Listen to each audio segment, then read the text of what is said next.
বছর আমাদের রিপোর্ট অনুযায়ী প্রায় 30 লাখ মতো লোক সুজারথ থেকে কুটিরথের মধ্যে আনাগোনা করেছেন এবং ভগবানের দর্শন করেছেন, ভগবানের আশীর্বাদ পেয়েছেন। তো বিকেল 4টে থেকে বিশেষত অনুষ্ঠান শুরু হয় মেলা গ্রাউন্ডে, সেটা চলে রাত্রি 8:30-9টা অবধি। তো সেই সময়টায় প্রাইম টাইম আমাদের বলা হয়।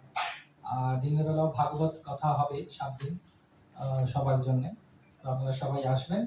আমাদের প্রেস কনফারেন্সে আপনাদের আসার জন্য অনেক অনেক ধন্যবাদ। আবার জানাই, যদি কোনো কিছু প্রশ্ন থাকে বা আপনাদের কিছু থাকে আপনারা এখন আমাদের করতে পারেন। আর এর পরবর্তী পর্যায়ে অনন্ত ভগবান প্রভুর নাম্বার আপনারা নিয়ে নেবেন। আমার মনে হয় ওটা দেওয়াও আছে, আপনাদের সবাই এটা পেয়েছেন। তো এর মধ্যে অনন্ত ভগবান প্রভুর নাম্বার দেওয়া আছে। আপনারা একদম দ্বিধাবোধ করবেন না। আপনারা যখন ইচ্ছা হবে কোনো প্রশ্ন বা কোনো যদি কিছু আপনাদের প্রয়োজন হয়, তাহলে আপনারা অনন্ত ভগবান প্রভুর সঙ্গে যোগাযোগ করবেন। আপনাদের জন্য রইল অনেক অনেক ভগবান জগন্নাথ বলদেব সুভদ্রা এবং সুদর্শনের আশীর্বাদ। আপনারা সপরিবারে সুস্থ থাকুন, সমৃদ্ধিশালী হন, আনন্দে থাকুন, এই প্রার্থনা করি। হরে কৃষ্ণ। হরে কৃষ্ণ। গত বছর 30 লাখ এসেছিলেন, তো এবছর কত আশা করছেন? 9 দিন মিলিয়ে সুজারথ থেকে উল্টোরা 9 দিনের ভেতরে এটা নির্ভর করছে ভগবানের উপরে, আপনাদের উপরে। আপনারা যেভাবে লিখবেন ছড়াবেন, তত বেশি আমাদের আরো ভক্ত আসবেন, আরো বেশি লোক আসবেন। তা আমরা এটা সবার জন্যই, তো সবাইকে আনন্দ পায়ও।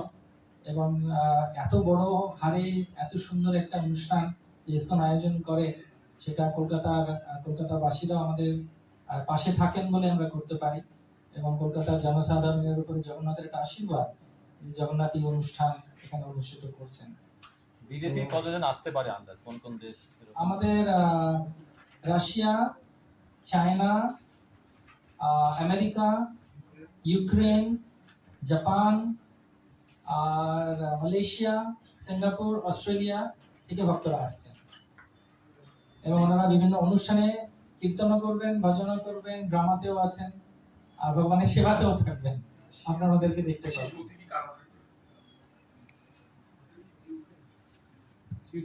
আমি আসি,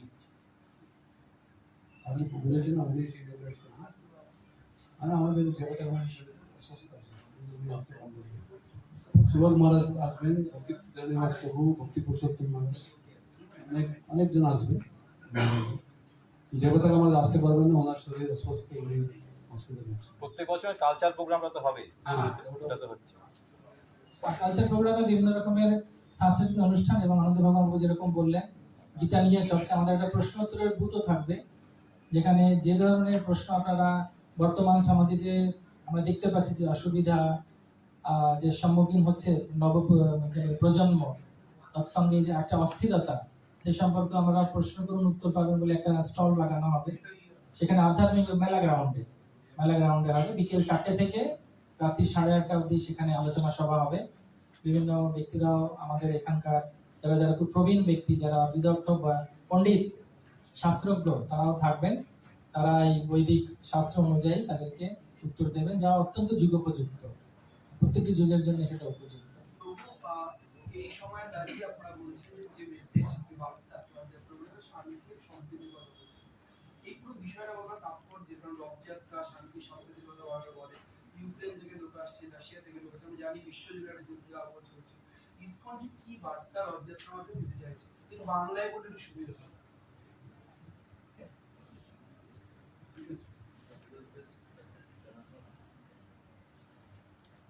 যুদ্ধ যে হচ্ছে, এর প্রধান কারণ হচ্ছে যেটা বৈষ্ণব বা চৈতন্য মহাপ্রভুর মতে, সেটি হচ্ছে কৃষ্ণ ভুলি জীব অনাদি বহির্ব, অতএব মায়াতারে দেয় সংসার।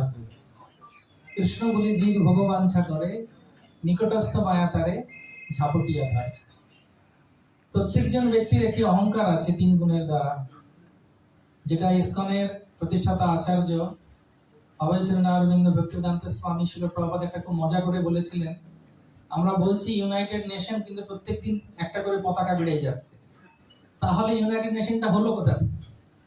তো যখন আমাদের লক্ষ্য এক হবে, তখন আমাদের কোনো অসুবিধা হবে না। সেটাই গীতা বলছে, সেটাই ভাগবত বলছে। সেজন্য ইসকনের একটাই উদ্দেশ্য হচ্ছে যে স্পিরিচুয়ালিটি বা আধ্যাত্মিকতার মাধ্যমে সব প্রশ্নের উত্তর আছে। আধ্যাত্মিকতা কম, ভক্তি সিদ্ধান্ত সরস্বতী ঠাকুর প্রভুপাদ বলতেন, প্রভুপাদের গুরুদেব, যে সংসারে সব থেকে বেশি কষ্টের কারণ হচ্ছে আধ্যাত্মিকতা বা কৃষ্ণ কথা হয় না, খুব কম হয়। আমরা একদিন হয়তো উৎসব করলাম আর বলবো আসছে বছর ওটা বললে হবে না, তার কারণ শাস্ত্রে বলছে নষ্টপ্রায় সভদ্রেষু নিত্যম ভাগবত সেবয়া ভগবতী উত্তম শ্লোকে ভক্তির ভগবতী নৈষ্ঠিকে। অর্থাৎ প্রতিনিয়ত প্রতিদিন যদি আমরা একটা চর্চার মধ্যে থাকি, এই আধ্যাত্মিক কাউন্সিলিং এর মাধ্যমেই জগতের কল্যাণ সম্ভব। দেখুন, এই বাঙালি একজন বৃদ্ধ, যেটা বল্লভ চৈতন্য প্রভু বলছিলেন, ইনি এখানকারই সন্তান, বাংলারই সন্তান, আমাদের কত গর্বের। তিনি এই সারা বিশ্বকে কিন্তু এক করে দিয়েছেন চৈতন্য মহাপ্রভুর চরণে সবাইকে এনে। মহাপ্রভুর বাণী সবার কাছে পৌঁছে। মহাপ্রভুর বাণী যদি কেউ গ্রহণ করে আর যুদ্ধ হবে না। সেই জন্য প্রভুপাদের উদ্দেশ্য ছিল যে মহাপ্রভুর এই বাণী পৃথিবীতে রবে যত নগর আদি গ্রাম সর্বত্র প্রচার হইবে মন নাম। ভারত ভূমিতে হইল মনুষ্য জন্ম, যার জন্ম সার্থক করি করো পরোপকার। এই পরোপকারটি কি? তাতে যুদ্ধ হবে না, যারে দেখো তারে কহ কৃষ্ণ উপদেশ, আমার আজ্ঞায় গুরু হইয়া তার। সেই জন্য ইসকনের একটাই বাণী, স্মর্তব্য সততম বিষ্ণু বিস্মর্তব্য না জাত উচিত। অর্থাৎ সর্ব অবস্থায় ভগবান বিষ্ণুকে স্মরণ করা, আর কোনো অবস্থায় ভগবানকে না ভুলে যাওয়া, তাহলে আর এই অশান্তি হবে না। Thank you. অ্যাড করতে চাই আমার গত বছর রথযাত্রায় আপনি দেখলেন যে আমাদের রাশিয়ান আর ইউক্রেনের ভক্ত একসঙ্গে হরিনাম করছে, ওখানে ওদের যুদ্ধ হচ্ছে, এখানে ওরা একসঙ্গে করছে। আমি একটা পয়েন্ট অ্যাড করে বলতে চাইছি। দেখুন, এসি ভক্তি বেদান্ত স্বামী প্রভুপাদ আমেরিকায় গেলেন। এসি ভক্তি বেদান্ত স্বামী প্রভুপাদের কত বড় যোগদান আছে। তিনি কারো হাতে কিন্তু কোনো औजार দেননি, বন্দুক, ভালা, তীর। চায়না হোক, জাপান হোক, আফ্রিকা হোক, আমেরিকা হোক, যে হোক, তিনি সবার হাতে গীতা ধরিয়ে দিয়েছেন। সেই জন্য এত কান্ট্রি সবাই একসঙ্গে প্রার্থনা করছে, ভগবানকে পুজো করছে। বলুন, এটা শান্তি দূত, উনি সবচেয়ে বড় শান্তি দূত হয়েছেন কিনা? তো এটা প্রভুপাদের কৃপা। উনি গীতা দিয়ে হৃদয় পরিবর্তন করে দিয়েছেন, কোনো ঝগড়া, কোনো প্রশ্নই উঠে না। সেই জন্য সবাই মিলে আজকে নৃত্য করছে, কীর্তন করতে, ইউক্রেনিয়ান বলুন আর রাশিয়ান বলুন। আমরা দেখতে পাচ্ছি প্রভাত বলেছিলেন কি আমি একটা বাড়ি বানিয়েছি যার মধ্যে সবাই থাকতে পারে। তো এখানে যেরকম প্রভু বলেছিলেন ইউক্রেনিয়ান আর রাশিয়ানও আসছেন, আর মিডল ইস্ট থেকেও আসছেন, আমেরিকা থেকেও আসছেন। আর এর রথে আমাদের অনেক হিন্দুরা আসছে, আর অনেক মুসলমানও আসছে, খ্রিস্টিয়ানও আসছে। ওরা প্রসাদ পাচ্ছে আর ভগবানের দর্শন করছে। আপনি দেখতে পারবেন অনেক যারা কাজ করছে, সেবা করছে, ওর মধ্যে মুসলমানও আছে। তো এরকম একটা প্রপার বাড়ি বানিয়েছেন যেখানে সবাই থাকতে পারে একসঙ্গে, ভগবান জগন্নাথকে কেন্দ্র করে। সব ধর্মের সম্মান।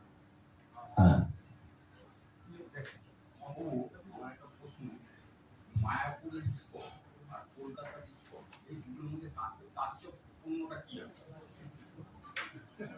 ইসকন হচ্ছে একটা সংস্থা যার ভারতে শিল প্রভুপাদ রেজিস্টার করেছিলেন মুম্বাইতে।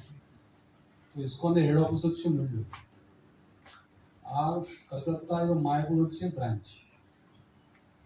এটা হচ্ছে ইন্ডিয়ার জন্য। কিন্তু যেহেতু মায়াপুর ছিল চৈতন্য মহাপ্রভুর জন্মস্থলী, আর আমাদের প্রভুপাদ প্রচার করেছিলেন, কিন্তু আসল ফাউন্ডার হচ্ছে চৈতন্য মহাপ্রভু। উনি 500 বছর আগে এটা স্থাপন করেছিলেন। এই জন্য প্রভুপাদ চেয়েছিলেন সম্পূর্ণ বিশ্বের spiritual capital, spiritual head office মায়াপুরকে করতে। লিগালি সম্ভব হবে না, যেহেতু প্রত্যেক দেশে দেশে সেপারেট ওদের আইন অনুসার রেজিস্ট্রি করতে হবে। কিন্তু মায়াপুর হচ্ছে spiritual headquarter for the whole world. কিন্তু লিগাল দৃষ্টিতে, ল দৃষ্টিতে ওদের মায়াপুর হচ্ছে বম্বে ব্রাঞ্চ, যেরকম কলকাতা। এরকম ইন্ডিয়াতে আমাদের মোটামুটি 500-600 মন্দির আছে, তার সবার হেড অফিস হচ্ছে জুনু মন্দির। ঠিক আছে, ক্লিয়ার? ওয়ার্ল্ডের কত আছে?